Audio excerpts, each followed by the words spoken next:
اللہ اللہ اللہ۔ Baghdad کے ایک درویش عالم تھے، تو وہ جب بھی نماز پڑھاتے نا تو کسی تاجر کی 2 بیویوں کے بارے میں دعا مانگتے۔ توجہ ہے میری بات پر؟ نماز پڑھاتے تو کہتے اللہ اس تاجر کی 2 بیویوں کو اپنی خاص رحمتیں عطا فرما۔ ایک دن لوگ ان کے گرد اکٹھے ہو گئے، کہنے لگے بابا جی بتائیں تو صحیح وہ بیویاں کون تھی جن کے لیے آپ دعا مانگتے؟ تو فرمانے لگے میرے شہر کا ایک تاجر تھا، بہت بڑا تاجر تھا، مالدار تھا پر بے اولاد تھا۔ اسے بغداد سے ملک شام جانا پڑتا تھا تجارت کرنے، اور کئی مہینے اسے شام کے ملک میں رہنا پڑتا تھا۔ اس نے اس طرح کیا کہ وہاں بھی ایک شادی کر لی۔ توجہ ہے نا میری بات پر؟ کیا کر لیا اس نے؟ دوسری شادی کرنا مرد کے لیے جائز ہے، تیسری کرنا بھی، چوتھی کرنا بھی بیک وقت، مگر اگر انصاف کر سکے تو۔ اگر چاروں میں ہم نہ آدھا مسئلہ سنتے ہیں اور آدھا ہی بیان کرتے ہیں، اگر انصاف نہ کر سکے پھر اس کے لیے 4 جائز، پھر وہ ایک ہی رکھے گا۔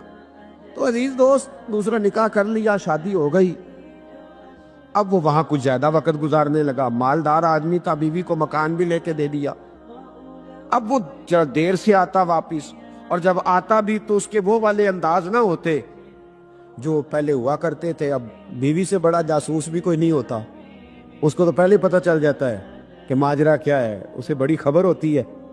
تو اس نے محسوس کر لیا کہ بدلے بدلے سے میری سرکار نظر آتے۔ وہ کہنے لگی اب کہ جب آتا جاتا ہے تو اس کے حالات کچھ بدلے بدلے سے ہیں، ماحول کچھ اور ہے۔ اس نے ایک بوڑھا آدمی جو اس کا عزیز بھی تھا اور سمجھدار بھی تھا، اس کو تیار کیا۔ کہنے لگی اب کہ جب ملک کے شام جائے نا تو اس کا پیچھا کرنا اور خبر کرنا کہ کہاں رہتا ہے، کہاں جاتا ہے، کیا کرتا ہے۔ وہ بوڑھے بزرگ جو تھے وہ خاتون کے کہنے پر کچھ اس نے کرایہ بھی دیا۔ وہ اس تاجر کے پیچھے گئے اور واپس آ کے خبر دی۔ کہنے لگے کہ یہ تو 2-3 سال بیت گئے، اس نے وہاں بھی شادی کی ہوئی ہے، تجھے بتایا ہی نہیں۔ بیوی بڑی سمجھدار تھی، حوصلہ مند، زیرک، اس نے شور نہیں مچایا۔ اس نے کہا کہ میں نا اب جب آئے گا نا تو طریقے سے بات کروں گی اور پوچھوں گی کہ ایسا کیوں کیا۔ اور یہ بھی اس نے آ کے بتایا کہ اگر تیرے ساتھ نکاح کے بعد اسے اولاد نہیں ملی تو اولاد وہاں بھی کوئی نہیں، کہ مکمل تفصیلات۔ اب جب اس دفعہ خاوند آیا تو آتے ہی وہ بیمار ہو گیا، کمزور ہونے لگا۔ اب خاتون نے مناسب نہیں سمجھا کہ آتے ہی دڑام سے میں اس کے سر پر یہ بت یہ پھوڑ دوں کہ تو نے نکاح کیا ہوا ہے اور مجھے بتایا نہیں۔ وہ ذرا تسلی میں رہی، کچھ وہ بیمار تھا، حوصلہ رکھا، خدمت کرتی رہی۔ کچھ دن گزرے تو وہ تاجر انتقال کر گیا، فوت ہو گیا۔ اب راز کھل نہ سکا، عدت گزاری، اور جب سارا مال جمع کیا نا تو اشرفیوں کی بوریاں بھر گئی۔ سارا مال اس بی بی کا، 4 بوریوں میں اشرفیاں، 4۔ یہاں تو پیٹ کا دوزخ ہے، معاذ اللہ، بھرتا ہی نہیں۔ حل من مزید، حل من مزید۔ وہ جو کہتے تھے نا کہ بس باہر چلا جاؤں اور باہر میں کچھ تھوڑے سے پیسے کما کے 2-3 سال میں لوٹ آؤں گا، پھر یہاں آ کے کوئی کاروبار کروں گا، وہ گئے ہیں تو واپس نہیں آئے۔ وہ جو کہتے تھے نا بس میں نے اتنا سا کاروبار کرنا ہے کہ مکان بن جائے، انہوں نے 4 مکان بھی بنا لیے ہیں، لیکن بریک حل میں مزید کی دوڑ ہے۔ اب 4 بوریاں اس عورت نے چھپائے رکھی۔ کوئی بندہ نہیں جانتا بغداد میں کہ ملک کے شام میں تاجر کی دوسری بیوی بھی ہے۔ جب وہ فارغ ہوئی تو اس نے اس بوڑھے جاسوس کو پھر بلایا اور 2 بوریاں اونٹ پہ رکھی، خود بھی ساتھ بیٹھی اور ملک شام گئی۔ اللہ اکبر۔ وہ بزرگ کہتے ہیں میں ایسے نہیں دعا کرتا۔ اس کو جا کے کہنے لگی میں اکیلی وارث نہیں ہوں، آدھے کی وارث تو بھی ہے۔ میں اکیلی وارث نہیں، یہ تقسیم وراثت ہے، آدھی کی وارث تو بھی ہے، تو رکھ اپنے پیسے۔ مجھے پتا ہے اس نے نکاح کیا تھا پر مجھے بتایا نہیں تھا، تو رکھ اپنے پیسے، میں تجھے دے رہی ہوں، آدھے تیرے ہیں آدھے میرے ہیں۔ اس نے نظر اٹھائی تو رو پڑی، کہنے لگی نہیں اب یہ سارے تیرے ہی ہیں۔ اگر تو اللہ سے ڈرتی ہے تو میں بھی رب سے ڈرتی ہوں، اگر تو مصطفیٰ کریم کا کلمہ پڑھتی ہے تو میں بھی اسی نبی کی ماننے والی ہوں۔ کہا بات کیا ہے، میرا کیوں ہے سارا؟ تو وہ خاتون کہنے لگی وہ 2-3 سال سے میرے ساتھ نکاح تھا اور اس نے بتایا تھا مجھے کہ میری بیوی بھی ہے، اور میں غریب تھی تو میرے والدین کو بھی بتایا تھا کہ میری دوسری شادی ہے. یہ مکان اس نے مجھے لے کے دیا تھا. میرے تمام اخراجات وہ پورے کرتا تھا, نان و نفقہ کا خیال رکھتا تھا. لیکن اب کہ جب وہ آیا تو وہ بیمار تھا.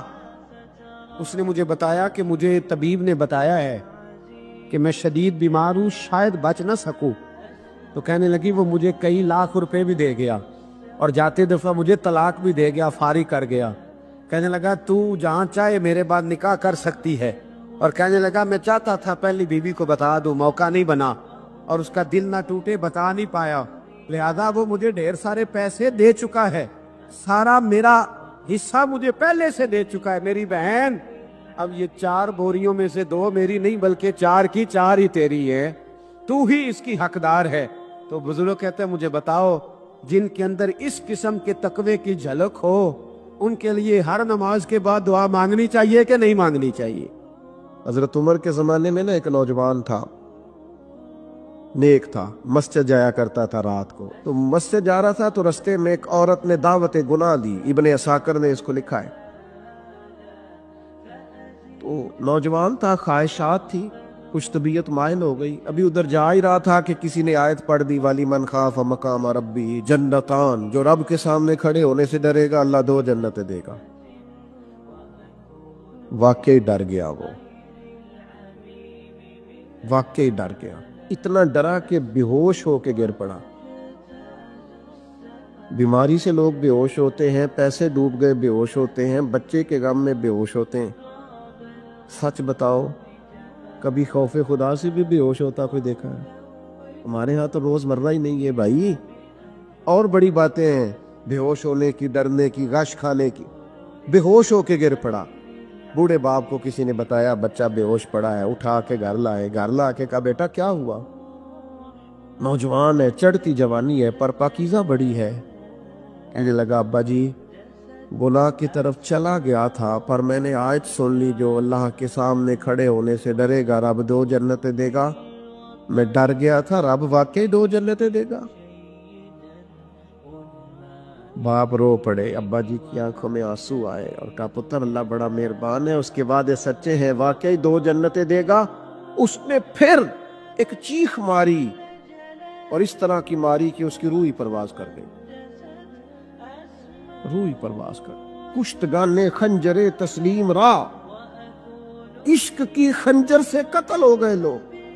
آج بڑے لوگ ہیں جو وظیفے پوچھتے ہیں اللہ کیسے راضی ہوگا. بتاؤ وظیفہ آپ کو.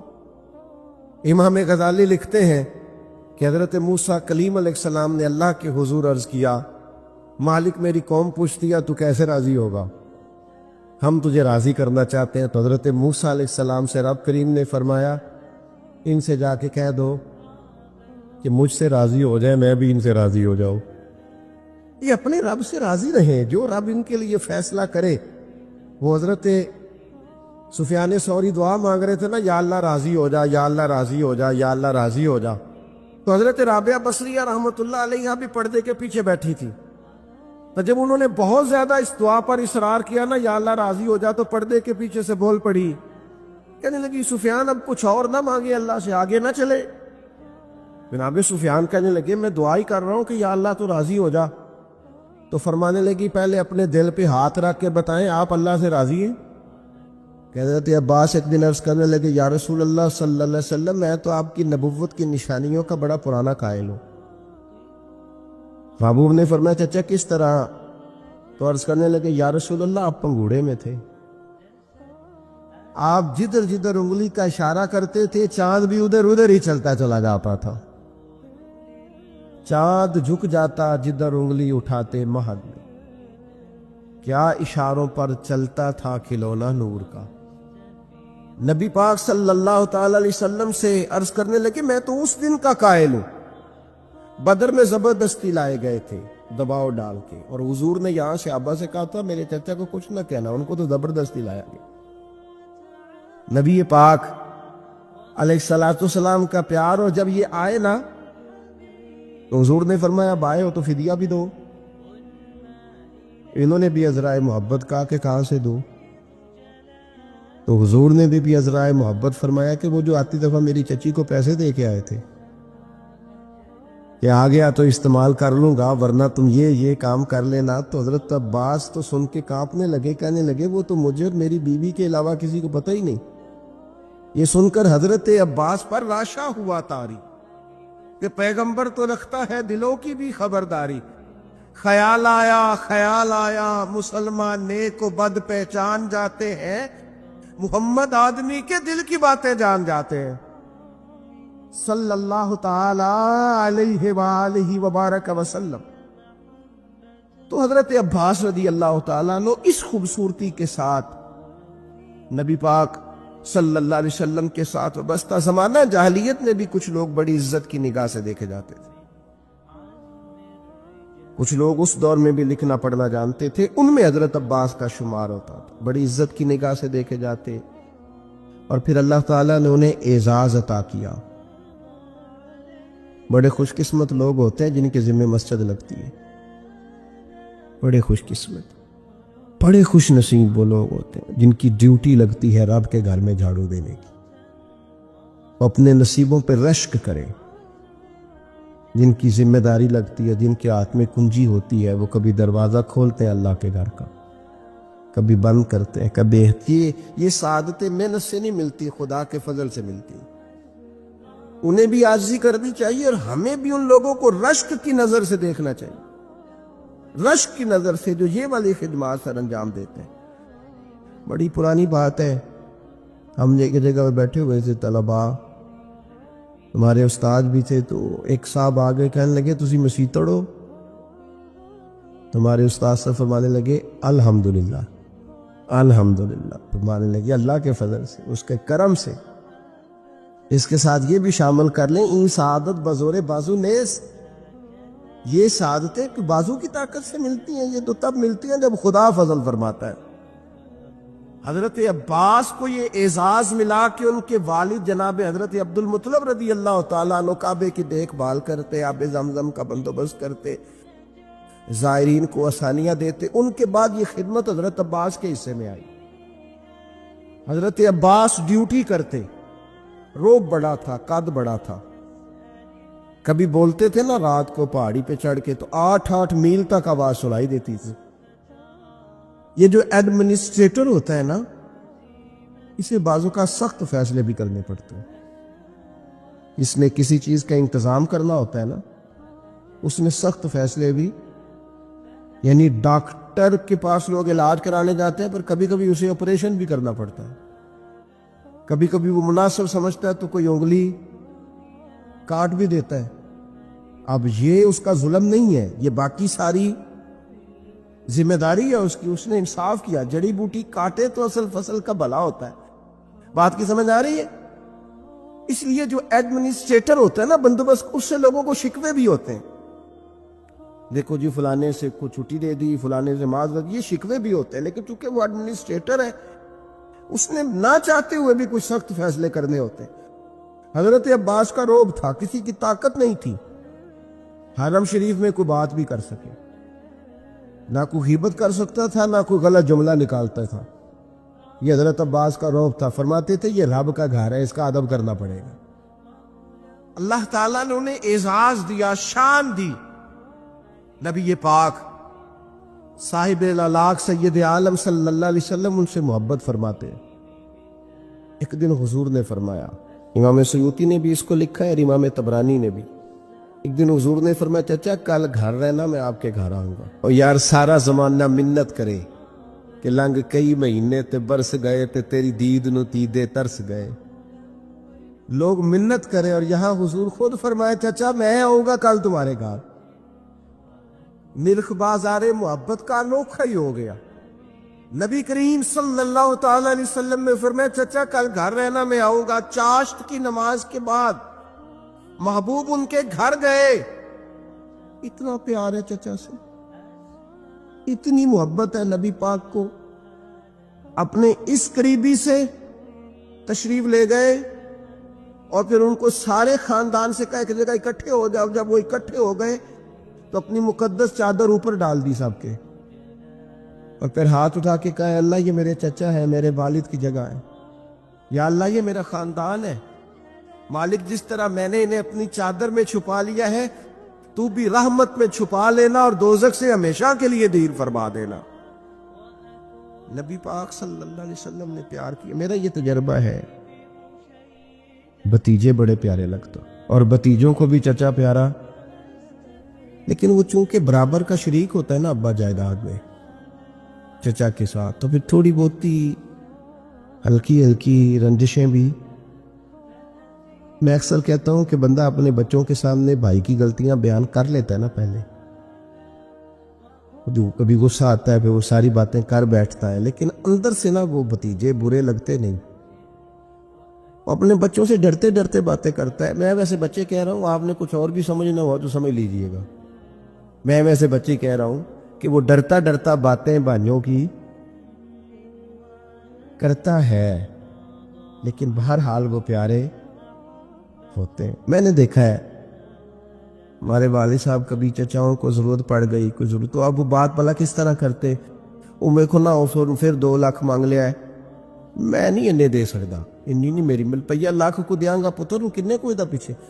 تو میں ان کا چہرہ دیکھ کے کہتا تھا, میں کہ ابا جی دل تو 2.5 دن تے کردا ہے, لیکن وہ ہمیں مطمئن کر رہے ہیں نا, آپ ہمیں راضی کر رہے ہیں, تو دل تو کردا ہے کہ انہیں 2 مانگے ہیں تو میں انہوں 2.5 دیا. پیارے ہوتے ہیں نا بھائی, کیا کیا جائے, ان جیسا رشتہ کوئی نہیں.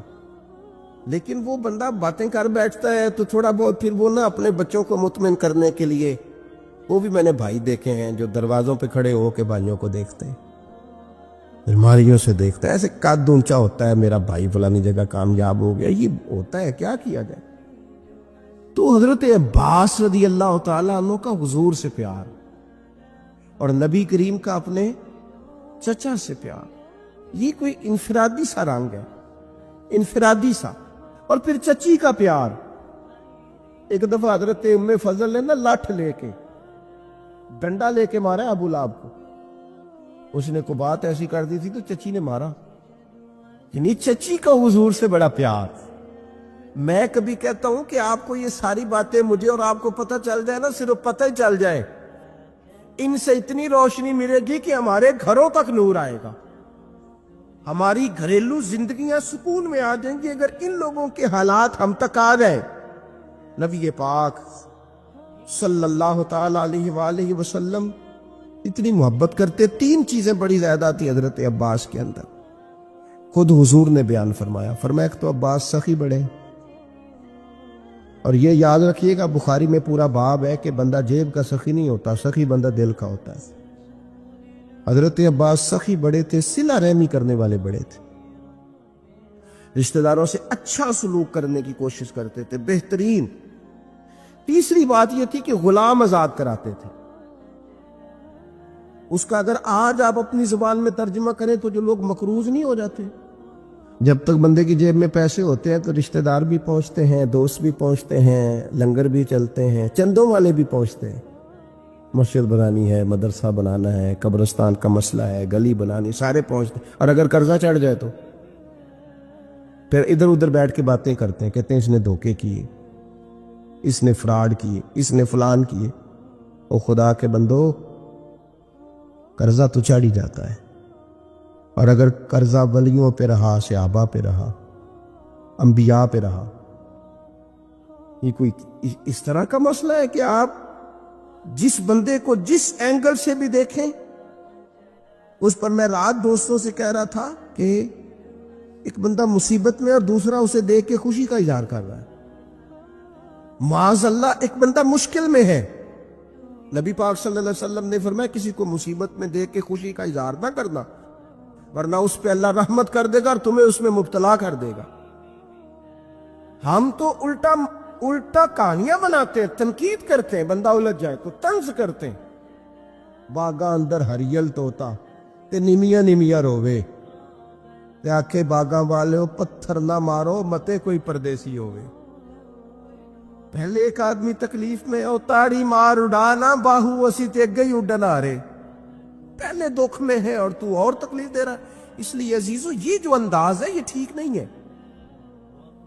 حضرت عباس کا طریقہ کیا ہے, یہ جو ہوتے تھے نا غلام, ان کی گردنیں پیسے لے لیتے تھے, ان کے مالک تو گردنے. چلے آج بھی اگر آپ نے ترجمہ کرنا ہو تو لوگ ایڈوانس لے کے نہیں بیچارے پھنس جاتے, جان چھوٹتی ہے پھر اس ملازم کی. تھوڑے تھوڑے قرضوں میں لوگوں کو قیدی نہیں بنا لیا جاتا. حضرت عباس کا شوق تھا غلاموں کو خرید کے آزاد کرنا.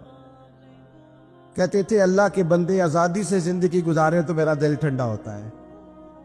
غلام آزاد کرنا, اور بھائی مقروض کو تو زکوٰۃ بھی لگتی ہے. ہمارے یہاں جب لوگ مقروض ہو جاتے ہیں تو معاذ اللہ خودکشیاں کرتے ہیں. کیوں؟ کہ ہم آگے بڑھ کے ان کا ہاتھ نہیں تھامتے, ان کی مدد نہیں کرتے. حضرت عباس نے تو وصال سے کچھ دن پہلے اپنے شہزادے سے فرمایا یہ میں نے 70 لوگوں کی لسٹ بنائی ہے, یہ غلام ہے پتر, ان کو خرید کے آزاد کرنا ہے. 70 لوگ آزاد کیے انہوں نے. لوگوں کی گردنیں چھڑانے کے لیے کردار ادا کریں. اگر کوئی بیچارہ کہیں الجھ گیا تو بازو تھام کے باہر نکالیں. یہ خیر والا کام ہے, اسے کرے. نبی پاک صلی اللہ علیہ وسلم کی جو خوبصورت مسجد مبارکہ نا, مسجد نبوی شریف, اس کے بالکل ساتھ پہلے تو حضرت عباس نے کئی دفعہ کہا یا رسول اللہ میں بھی آ جاؤں مدینے, فرمایا آپ وہاں ٹھہریے. اور حضور فرمانے لگے میں نبیوں میں آخری ہوں اور لگتا ہے آپ ہجرت کرنے والوں میں آخری ہوں گے مدینے کی طرف آنے والے. خود حضور نے جب اجازت دی تو تشریف لائے, مسجد نبوی کے ساتھ مکان بنایا. حضرت عمر فاروق کا دور خلافت تھا. یہ آپ کو کتب حدیث میں ہر جگہ حدیث ملے گی, اور مسند امام احمد بن حنبل میں ملے گی. آپ گزر رہے تھے حضرت عمر فاروق, تو حضرت عباس کا گھر قریب تھا. تو جمعے والا دن, بعض کتابوں میں آتا ہے جمعے کا دن تھا, حضرت عمر آ رہے تھے اور انہوں نے نا اوپر کوئی مرغا بھی ذبح کیا ہوا تھا اور پانی بھی چل رہا تھا. تو پرنالا گلی میں تھا, وہ پانی حضرت عمر پہ گرا. آپ نے محسوس کیا کہ تو باقی نمازیوں کو بھی تکلیف دیتا ہوگا. بھائی مسجد کے دروازے پر پرنالا ہو تو کوئی برداشت کرتا ہے؟ حضرت عمر نے کہا اکھیڑ دو پرنالا. اکھیڑ دیا. سید اللہ فاروق اعظم نے نماز پڑھائی. نماز کے بعد حضرت عباس آئے رضی اللہ تعالیٰ. پہلے لگے پرنالا آپ نے اکھیڑا. جناب عمر نے وجہ بیان کی, فرمایا وہ چینٹے پڑتے تھے, نمازیوں کو تکلیف ہوتی تھی, معقول وجہ, اکھیڑ دیا. حضرت عباس کہنے لگے بالکل ٹھیک ہے, میں آپ پر کوئی جبر نہیں کرتا, میں جواب میں کوئی بات نہیں کرتا, ایک بار صرف کہتا ہوں وہ سن لیں گے. حضرت عمر نے کہا کہیے. حضرت عباس کہنے لگے جب میں یہ مکان بنا رہا تھا تو حضور تشریف لائے تھے, اور نبی پاک صلی اللہ تعالی علیہ وسلم نے نا میرے کندھوں پہ خود سوار ہو کے اپنے دست مبارک سے یہ پرنالا لگایا تھا. کپڑے پہ چیٹے پڑے ہیں نا, وجہ تو موجود ہے نا. اب حضرت عمر نے اس پر کیا تبصرہ کیا, تھوڑا سائیڈ پہ کر لیں, چلے اگر حضور نے لگایا تھا تو اس کو دوسرے کونے پہ لگا لیں, کوئی تبصرہ نہیں. تم کہتے ہو کبھی تعمیر کے نام پر, کبھی فلاں چیز کے نام پر, کبھی فلاں چیز کے نام پر. حضرت عباس نے کہا عمر نبی پاک نے لگایا تھا. اتنے لفظ ہیں, ختم ہو گئی ساری وجوہات. حضرت عمر تو اتنا روئے کہ بیٹھ گئے, آنسو نکل آئے آنکھوں سے. کہنے لگے عباس میرے ساتھ چلیے, اسی جگہ جاتے ہیں جہاں سے پرنالا اکھیڑا ہے. آپ اس طرح کریں, اب آپ میرے کندھوں پہ چڑھے اور اس کو دوبارہ لگائیں. جس چیز کو رسول کریم نے جہاں لگایا تھا اس کو ہٹانا. ہم نے نہ کبھی قطرے پہ غور کیا اور نہ دریا دیکھا, بس جہاں تیری جھلک دیکھی وہی ڈوب گئے. میرے دوستو یہ تو انداز ہمیں صحابہ نے دیا ہے. میں اور آپ اس رسول کے ماننے والے ہیں جس کریم محبوب نے وصال ظاہری سے پہلے منبر پر بیٹھ کر صحابہ سے کہا تھا میرا ارادہ ہو گیا ہے لوٹ جانے کا, میری طرف سے کسی کو تکلیف پہنچی ہو تو میں حاضر ہوں. ہاں نہ ذرا ایک ایک کر کے ہم بھی 2 منٹ کے لیے بہو سے پوچھ نہ لیں, داماد سے پوچھ نہ لیں, جس بیوی نے ساری زندگی کوڑے کے نیچے وقت گزارا ہے اس سے پوچھ نہ لیں کہ تم میری طرف سے راضی ہے کہ ناراض ہے. پڑوسیوں سے 1-2 دفعہ بات کر نہ لیں. ایک صحابی اگر میدان بدر کے اندر عرض کرتے ہیں کہ یا رسول اللہ آپ نے صفیں سیدھی کراتے وقت مجھے تیر چبھویا ہے,